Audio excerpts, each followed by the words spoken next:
자, 우리 함께 신앙 고백함으로 하나님 앞에 청년부 예배 드리도록 하겠습니다.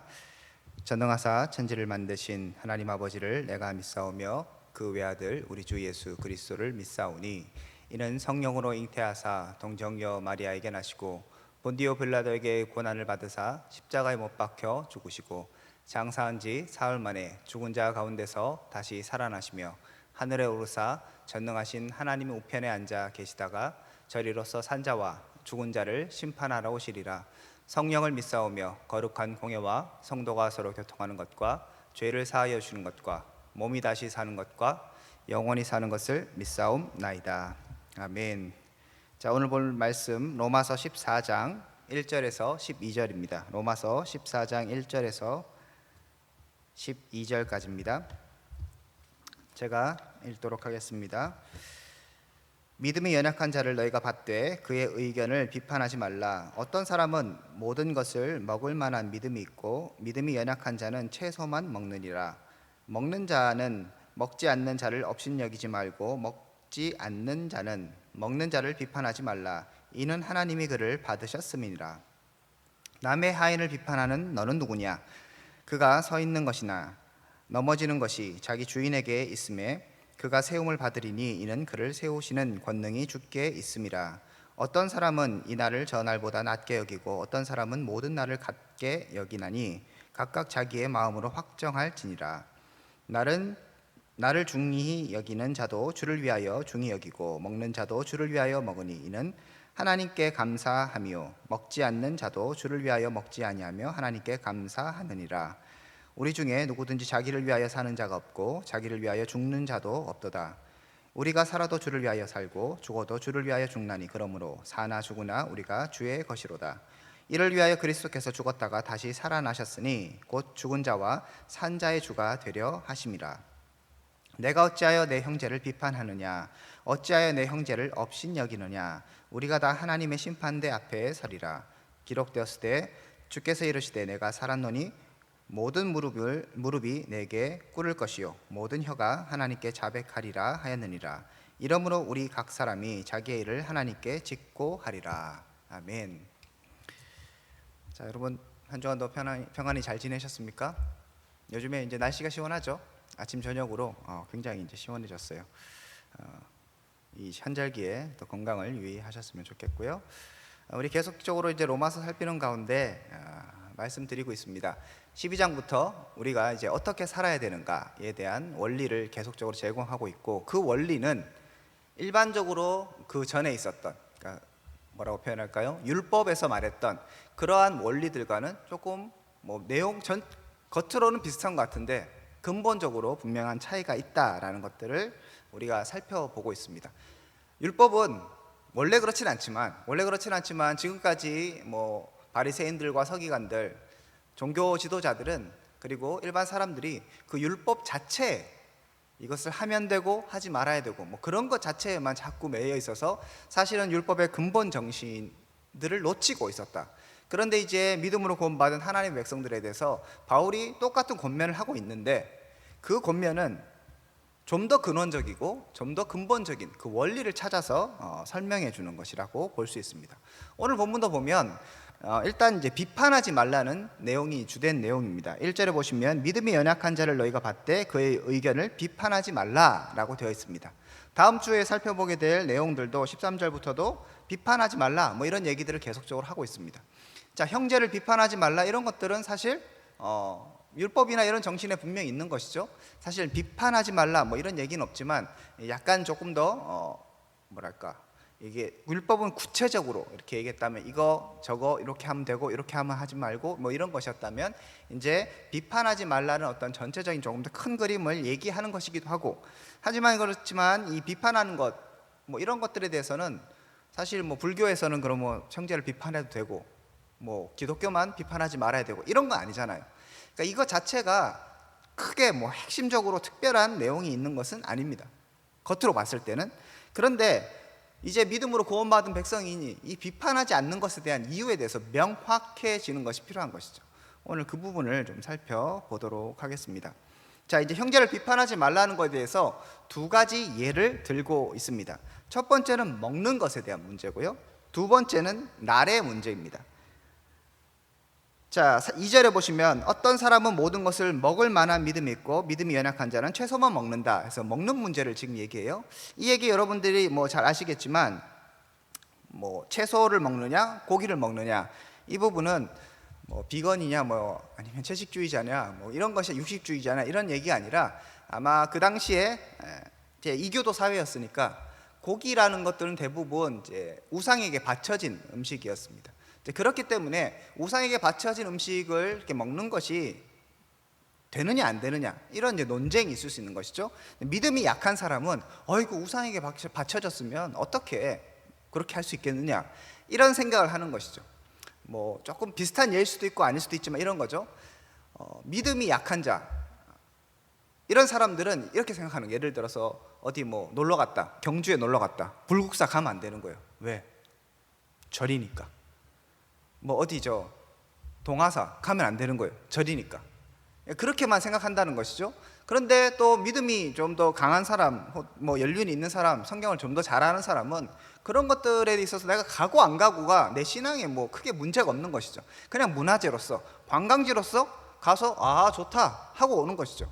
그렇게 자유를 가지는 사람이 있고 어떤 사람은 굉장히 좀 조심하고 그런 어떤 뭐 예를 들어 절에 간다든지 뭐 이런 것들 힘들어하는 사람이 있을 수 있는 거죠. 여러분들 예를 들어서 뭐 좀 특이한 경우긴 하지만 여러분이 뭐 모임에 스님이 있다고 쳐봐요. 모임에. 그럼 여러분 어떻게 하시겠습니까? 막 거리를 멀리 하시겠어요? 아니면 뭐 인사도 하고 이렇게 하시겠어요? 예를 들면 믿음이 약한 사람은 그냥 스님하고 인사만 하는 것도 왠지 죄를 지는 것 같고 뭐 그럴 수도 있는 거죠. 제가 예전에 이제 유학 가기 전에 준비할 때 학원에 갔었는데 거기에서 영어 학원, 토플 학원인데 거기에 스님이 있었어요.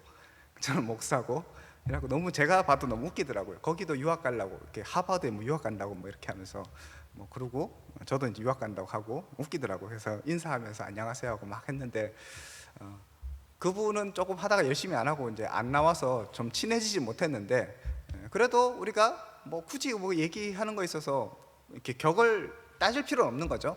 그런 겁니다. 그런데 이제 믿음이 약한 사람들은 이런 거에 있어서 굉장히 조심스러울 수 있는 것이죠. 고기를 먹는 문제도 마찬가지였습니다. 믿음이 약한 사람은 어떻게 우상 숭배한 그런 재물을 먹을 수 있느냐 그렇게 하면 올바르지 않다 이렇게 얘기한 사람들이 있는 반면에 어떤 사람은 모든 것이 다 하나님의 것인데 뭘 그런 거 신경 쓰느냐 이런 사람이 있었던 것이죠. 그 얘기가 제가 오늘 적어놨던 고린도 전서의 내용입니다. 프린트에 보시면 되게 길게 나와 있는데 사도 바울이 이 부분에서 얘기를 해요. 어떤 사람이 이렇게 얘기하고 먹어야 된다 먹지 말아야 된다 얘기하는데 사도 바울의 결론은 뭔가 하면 형제 믿음이 약한 사람들 실족하게 할 수 있다. 그러면 내가 굳이 고기를 먹을 필요 있느냐, 나는 영원히 고기를 먹지 않겠다 이렇게 결론을 내려요. 그러니까 굉장히 단호한 결론이죠. 사도 바울에게 있어서 고기를 먹고 안 먹고 채소만 먹고 안 먹고의 문제는 중요한 게 아닌 거예요. 그걸 막 신학적으로 논쟁하고 뭐 이렇게 해서 믿음이 없으니까 네가 그걸 잘 몰라서 그렇지 막 가르치고 이렇게 막 논쟁적으로 몰고 가서 내가 내 의견을 쟁취하고 성취하고 다른 사람에게 받아들이게 하는 거 이런 것은 사도 바울에게 중요한 게 아니었어요. 중요한 건 그 사람이 신앙생활 잘할 수 있는가, 그 사람이 하나님 앞에서 온전히 설 수 있는가 이게 더 중요한 것이죠. 그래서 혹시 형제가 상처받게 되면 좋지 않으니까 나는 고기를 안 먹겠다 이런 식으로 바울은 결론을 내렸는데 마찬가지인 거죠. 어떻게 보면 그 당시 초대교회 때 이런 문제들이 계속적으로 있었던 것이고요. 그 부분에 있어서 믿음이 약한 자들을 1절에 얘기하죠. 믿음이 연약한 자를 너희가 받되 그의 의견을 비판하지 말라. 그거에 대해서 뭐 옳고 그름을 얘기하고 막 뭐라고 할 필요가 없다는 것이죠. 또 날의 문제도 있습니다. 날의 문제를 보면 5절에 이렇게 나와 있죠. 어떤 사람은 이 날을 저 날보다 낮게 여기고 어떤 사람은 모든 날을 같게 여기나니 각각 자기의 마음으로 확정할지다라고 얘기합니다. 자, 날의 문제는 뭐냐 하면 이런 겁니다. 절기에 있어서 중요하게 생각하는 절기들이 각각 달랐던 것이죠. 오늘날로 친다면 쉽게 얘기하면 뭐 교회에서 가장 중요한 절기 여러분은 뭐라고 생각하십니까?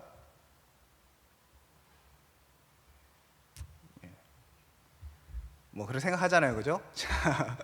나는 크리스마스다, 성탄절이다, 뭐니 해도 예수님이 태어나신 날이지 이렇게 얘기하는 사람이 있고 또 어떤 사람은 아니지, 부활절이 중요하지, 예수님이 다시 부활하신 날이 중요하지, 이렇게 싸울 수도 있다는 것이죠. 그 다음에 또 어떤 사람은 야, 부활절이나 그거나 그게 뭐 중요하냐, 매주일이 중요한 것이지, 뭐 이렇게 또 생각하는 사람도 있을 수 있는 것이죠. 또 예를 들면 여러분 추수감사절을 지켜야 되느냐 말아야 되느냐. 추수감사절이 사실 성경에 나오는 게 아니잖아요.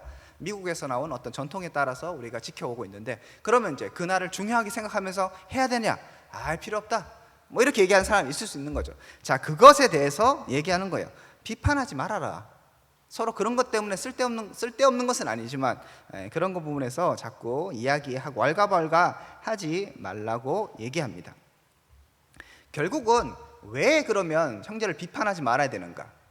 우리가 단순하게 생각해서 율법적으로 혹은 세상적으로 생각해서 당연히 상대방을 비판하는 것은 좋은 일이 아니죠, 그죠? 그래서 하지 말라고 하는 것이냐? 이게 아니라는 거예요. 이제 믿는 사람, 내가 믿음으로 구원받은 사람, 이제 정말 하나님의 백성이 된 사람은 단순하게 세상 사람이 볼 때 좀 점잖아야지, 사람을 얘기할 때도 약점을 뭐 얘기하면 되겠느냐, 좀 품어주고 기다려주고 이렇게 해야지, 이런 얘기 때문에, 이런 원리 때문에 지금 형제들을 비판하는 것이 아니라고 얘기하는 것이죠. 근원적으로 그러면 왜 형제를 비판하면 안 되느냐, 왜 내 의견만 자꾸 내세우면 안 되느냐, 내가 맞는 얘기인데 왜 내 맞는 얘기를 하는 것을 주저하고 때로는 참아야 하는가에 대해서 얘기를 합니다. 그 이유는 3절에 나와 있습니다. 자, 먹는 자는 먹지 않는 자를 업신 여기지 말고 먹지 않는 자는 먹는 자를 비판하지 말라. 서로 비판하지 말라고 하죠. 그러면서 이유가 있는데, 이는 하나님이 그를 받으셨습니다 라고 얘기합니다. 자, 관점은 어디로 갑니까? 내가 좋은 사람이 되고 내가 저 사람을 비판하지 말아서 그 사람에게 상처를 주고 뭐 이렇게 하지 말아야 된다는 것이 어떻게 보면 1차원적인 생각이에요. 그런데 우리 그리스도인들의 생각해야 되는 건 뭐냐 하면, 그런 수준이 아니고 좀 더 근원적으로 들어가면 하나님이 그를 받으셨기 때문에 내가 왈가불가 할 필요가 없다는 거예요. 자, 예를 들면 이런 겁니다. 천호가 예를 들어 저 가다가 발을 밟았다 쳐요. 그래서 새 구두인데 발을 밟았는데 찢어졌다 칩시다. 그럴 일은 없지만 그걸 찢어졌다 쳐요. 자, 그렇게 했어. 그래서 광민이가 너는 조심하지 말이야, 목사님 구두를 찢고 말이야, 막 화를 냈다고 쳐봐요. 그러면 제가 천호한테 화를 내면 광민이가 그렇게 하는 것도 맞을 수 있어요. 근데 제가 천호야 괜찮아, 목사님 집에는 널린 게 신발이야, 이거 하나 새로 사지 뭐, 이렇게 얘기했다면 광민이가 천호 보고 막 뭐라고 하는 게 맞습니까, 안 맞습니까? 안 맞죠. 당사자가 괜찮다는데 왜요? 이거하고 같은 거예요. 하나님이 모든 사람들을, 믿음이 연약한 자도 믿음이 있기 때문에 받으셨죠, 그죠? 믿음이 강한 자도 당연히 받으셨어요. 하나님께서 받으시고 하나님께서 용서하셨고 하나님께서 함께 하시기 때문에 우리가 어떤 사람에 대해서 비판하는 것은 굉장히 어떻게 보면 무례한 것일 수 있죠. 하나님에 대해서 무례한 일일 수 있습니다. 자, 그래서 4절에 보면 이렇게 얘기해요. 남의 하인을 비판하는 너는 누구냐 얘기해요. 야, 네가 뭔데 비판을 하느냐라고 얘기합니다. 그러니까 우리의 신분이 이제는 그냥 자연인으로서 나 혼자 주체적으로 살아가는 그런 사람이 아니라, 나는, 그리고 그 사람도 하나님의 백성, 하나님의 종인 거예요. 하나님의 하인으로서 그런 정체성을 갖고 있을 때 왜 쓸데없이 비판할 수 하느냐라고 얘기합니다. 넘어지는 것이 자기 주인에게 있음에 그가 세움을 받으리니 이는 그를 세우시는 권능이 주께 있다. 결국은 하나님과 그 사람의 관계를 생각할 때 우리는 함부로 비판해서는 안 된다라고 얘기하고 있습니다. 그러면서 또 이제 중요한 원리를 얘기합니다. 같은 원리인데요. 6절에 얘기합니다. 나를 중히 여기는 자도 누구를 위해서 중히 여긴다고요? 주를 위해서 중히 여기고, 먹는 자도 주를 위해서 먹으니 이는 하나님께 감사하며, 먹지 않은 자도 주를 위하여 먹지 아니하며 하나님께 감사하니라. 그러면서 7절에 우리 중 누구든지 자기를 위하여 사는 자가 없고 자기를 위하여 죽는 자도 없도다. 뭘 얘기합니까? 모든 사람들이 그리스도인이라면, 여기 전제는 그리스도인인 것이죠. 12장부터 지금 믿음으로 구원받은 사람에 대해서 얘기하니까, 그리스도인이라면 삶의 목적이 어디여야 한다? 하나님을 위해서 사는 삶인 거예요. 자, 그렇기 때문에 하나님 보시기엔 때로는 원리 원칙상으로는 약간 믿음이 부족할 수 있어요. 하지만 그가 그렇게 얘기하는 거, 내가 우상 제물을 먹으면 안 되지 라고 얘기하는 사람은 누구를 위해서 얘기한다는 거예요? 그렇게 먹으면 내가 배탈이 날까봐? 그게 아니라 내가 신앙을 지키고 하나님을 위해서 그렇게 한다고 생각하면서 먹으면 안 된다고 생각하는 것이죠. 먹을 수 있는 자도 뭐예요? 나의 강함을 자랑하고 내 신학적으로 봤을 때 이건 괜찮으니까 나는 떳떳해, 이것 때문에 먹는 게 아니라 하나님을 위해서 먹는 거라고 얘기하는 겁니다. 왜냐하면 누구든지 자기를 위하여 사는 자가 없고 자기를 위하여 죽는 자도 없기 때문이다 라고 얘기합니다. 자, 정리하면 이렇습니다. 우리가 다른 사람을, 형제를 비판할 때 중요한 핵심 원리는 무엇입니까? 이제 내가 아니고 나의 관점이 아니고 혹은 사회적인 어떤 통념적인 윤리의식이 아니라 무엇이었습니까? 하나님인 거예요. 내가 하나님의 백성이기 때문에, 그 사람도 하나님의 백성이기 때문에, 그 사람을 하나님께서 인정해 주시고 이끌어 가시고 품어 주셨기 때문에 나도 그러한 태도를 가져야 된다는 거예요. 앞에서 말씀드렸던 고린도전서에서는 이미 사도 바울은 그렇기 때문에 내가 아예 고기를 안 먹을 정도로 그 사람을 위해 주고 나의 권리를 포기하는 정도까지 가는 것이죠. 모든 사람이 주를 위해 살기 때문에 이런 얘기가 가능합니다. 자, 결국 중요한 것은 우리의 태도이죠. 그리고 우리의 삶의 목적입니다. 자, 반대로 얘기하면 이래요. 그러면 비판할 수도 있어요. 어떤 비판을 할 수 있겠습니까? 그 사람이 주를 위하여 먹는 것이 아니고 주를 위하여 안 먹는 것도 아니야. 그냥 자기를 드러내고 자기 멋대로 하기 위해서 그렇게 한다고 하면 비판의 대상이 될 수 있습니다. 그게 뭡니까? 바리새인과 서기관들이었어요. 자기의 의를 나타내려고 율법을 지키는 것이죠. 그렇죠? 거리에서 막 기도할 때도 긴 수를 내고 사람들 앞에 막 큰 소리로 기도하고 내가 얼마나 금식하고 그런 얘기를 하는 게 정말 주님을 위한 것이었나? 자기 자신을 위한 것이었나? 그들이 하나님을 위해서 정말 그렇게 하는 것이라면 비판받을 필요 없습니다. 근데 예수님이 그들을 비판하셨어요. 독사의 자식이라고 하고 문제를 계속적으로 지적하셨습니다. 왜 그러셨을까요? 예수님은 이 말씀을 지키지 않으셔도 되기 때문에? 아니죠. 그들은 하나님을 위해서 살지 않았기 때문이죠. 자, 그래서 오늘 이 말씀은 단순하게 형제를 비판한다, 비판하지 않는다 그런 윤리의식을 지금 얘기하는 것이 아니고 완전히 새로운 얘기를 하는 거예요. 그리스도인으로서 살아간다는 정체성은 여러분 다시 근본으로 돌아가는 것입니다. 제가 지난번에 말씀드렸던 것처럼 저 위정자들을 위해서 생각할 때에도 왜 우리가 순종하고 순복해야 됩니까?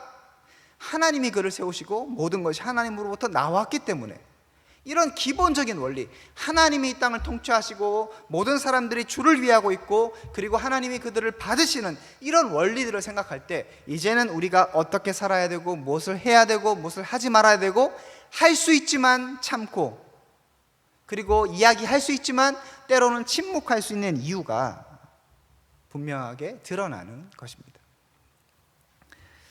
그러므로 저는 여러분에게 분명하게 도전하고 싶습니다. 다시 한번 근원으로 돌아가야 합니다. 그냥 착한 말하고 좋은 말 하는 사람으로 착한 사람이 되고자 하는 생각은 버리십시오. 그렇게 하게 되면 오늘 이 말씀에 순종할 수 없습니다. 그냥 겉으로 보기엔 형제를 비판하지 않을 수 있어요. 하지만 자신을 위하고 어떤 자신의 욕심, 나를 드러내려는 거, 그냥 말 그대로 아니면 그냥 내 성품상 나쁜 얘기 못하는 사람, 이렇게 돼버리면 지금 여기서 형제를 비판하라고 하는 그 원리와는 완전히 다른 이야기입니다. 그러므로 우리의 모든 삶의 판단의 기준은 바로 하나님이 되어야 하고 우리의 정체성이 되어야 합니다. 우리가 누구인가? 하나님의 백성이요? 하나님의 종이요? 오늘 여기서 얘기하는 것처럼 하인이라고 얘기하고 있고 하나님은 우리의 주인이라고 이야기하고 있습니다. 그 누구도 우리가 살아도 주를 위하여 살고 죽어도 주를 위하여 죽나니 그러므로 사나 죽으나 우리가 주의 것이다. 이 말이 그냥 단순하게 울려 퍼지는 하나의 공허한 이야기로 끝나지 않으셨으면 좋겠어요. 주님을 위해서 하나님께 영광을 돌린다, 내 삶은 주님의 것입니다, 이런 얘기들이 이제 그러면 오늘 말씀에 비춰본다면 여러분의 실제 생활 가운데 드러나는 거예요. 어떻게 드러납니까? 말로 그냥 하나님 저는 공부 주님을 위해서 합니다. 뭐 주님 영광 받으십시오. 이렇게 찬양한다고 되는 게 아니라 그리스도의 삶은 어떻게 되는 겁니까? 내가 하나님의 영광을 위하고 내가 주를 위해 살기 때문에 어떻게 사는 거예요? 이제 형제를 비판하지 않는 걸로 나아가는 거예요. 그냥 예전에는 윤리적으로 이렇게 하면 안 되겠다라고 생각하고 넘어가고 말았는데, 이제 하나님의 영광과 하나님의 뜻 그리고 내 삶의 정체성을 깨달았을 때 이제는 그런 하나하나의 모습으로, 실제적인 모습으로 드러나게 되는 것입니다. 저는 우리가 거기까지 나가야 된다고 생각합니다. 순서가 바뀌면 이렇게 하면 됩니다, 저렇게 하면 안 됩니다, 그런 것에 집중하다 보면 여러분이 본질을 놓치게 되는 것이죠.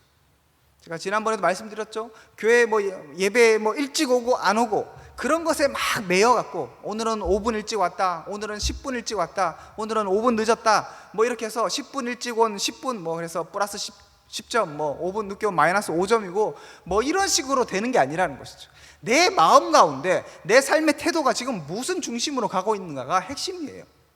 그리고 이런 하나님을 영광을 위한다는 것, 그리고 주님을 위해 산다는 것은 공허한 외침으로 그냥 착하게 살자 이렇게 하고 적어놓는 무슨 표가 아니라는 거죠. 여러분의 삶의 순간순간에 실제적인 모습으로, 여러분의 말로, 여러분의 행동으로, 여러분의 생각의 어떤 근원으로 드러나야 되는 것입니다. 자, 그렇다면 이제 한번 우리의 삶을 점검합시다. 여러분은 어떻게 살고 계십니까? 여러분 정말 주를 위해 살고 계십니까? 그리고 혹은 여러분이 지금도 행하고 있는 나름 그리스도인이라고 생각하는 그런 일들, 그리스도인이기 때문에 해야 된다고 생각했던 그런 일들을 하는 데 있어서 그 이유는 도대체 무엇입니까? 결국 내가 살아도 주를 위하여 살고 죽어도 주를 위하여 죽는다는 그 대전제에 굴복하지 못하면 우리의 행하는 모든 행위들은 다 율법주의적인 것이요 쓸데없는 행위인 것이죠. 나의 의를 드러내는 것일 수밖에 없습니다. 오늘 말씀을 듣는 저와 여러분들이 이제 다시 한번 근본으로, 이미 알고 있지만 다시 한번 근본으로 돌아갔으면 좋겠습니다. 근본으로 돌아가서 그리고 우리의 삶의 태도 가운데 그 근본적인 신앙이, 다시 말해 내가 주를 위하여 산다는 그 신앙이 겉만 번지르한 말이 아니라 이제 나의 삶 속에서, 나의 생활 속에서 그대로 흘러나오고 드러나길 원합니다.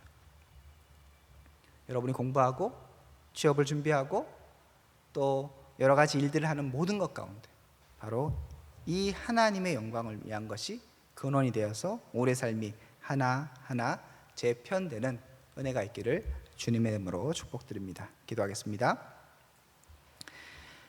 하나님 감사합니다. 우리 청년들 이 땅을 살아갈 때, 그리고 하나님 앞에 설 때 근본적으로 우리가 무엇을 위해 살고 누구를 위해 살며 그리고 우리가 누구인가 온전히 깨달아 알고 그렇게 삶으로 나타내는 자들 될 수 있기를 원합니다. 하나님 아버지, 이 땅을 살아갈 때 우리가 윤리와 도덕에 매이는 것이 아니라 복음에 매일 수 있도록 도와주시고 우리의 정체성을 올바로 세움을 통하여서 정말 하나님께 영광 돌리는 한 사람 한 사람 될 수 있도록 도와주시옵소서. 주 예수 그리스도의 은혜와 하나님의 사랑과 성령님의 교통하심이 오늘 말씀을 통하여 다시 한번 근원으로 돌아가고 하나님의 영광을 위해 살아가기로 결단하는 믿음의 백성들 가운데 지금으로부터 영원토록 함께 있을지어다. 아멘. 자, 여러분 수고하셨습니다. 한 주간도 또 평안한 한 주 되시기를 축복합니다.